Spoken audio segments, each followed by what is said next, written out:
This episode of Small Town Western New York was made possible by the following supporters. Hi! On this episode of Small Town Western New York, I'm taking a day trip to the hamlet of Ebenezer in the town of West Seneca.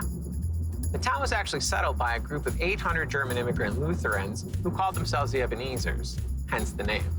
They settled in the area between April of 1843 and October of 1845. They purchased 5,000 acres of land off of the Buffalo Creek Reservation at just $10.50 an acre. Right now, I'm headed to see Jim Pace, who's the town's historian at the West Seneca Historical Museum, to learn a little bit more about this often mysterious and mostly overlooked group.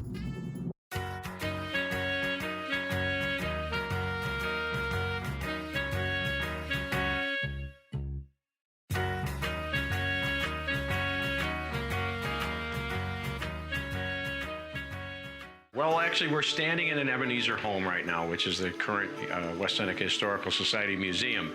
The Ebenezers, as they're known, was actually the name they got from the community name. The Ebenezer was the municipal name of this area, but their true name is the Gemeinde der wahren Inspiration, or the Community of True Inspiration. They were from mostly German-speaking countries in Central Europe, also Holland and Switzerland.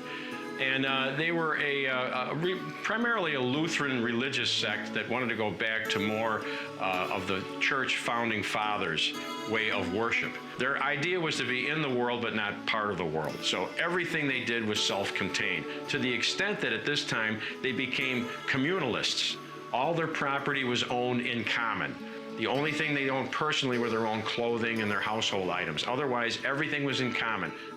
As Jim concluded the story of the Ebenezers, he then handed me off to Tom Schobert, the curator of the museum, who took me on a personal tour of the museum's collections, which include a few standout exhibits about a Native American woman who has left us quite a tale and is said to still haunt the old cemetery up on Main Street, a few authentic recreations of some of the old storefronts in town with all the accompanying accoutrements inside, as well as an amazing scale replica of the old Lydecker wooden bridge that Tom actually built himself, complete with a legendary Old Shep's homestead perched at the base of the bridge.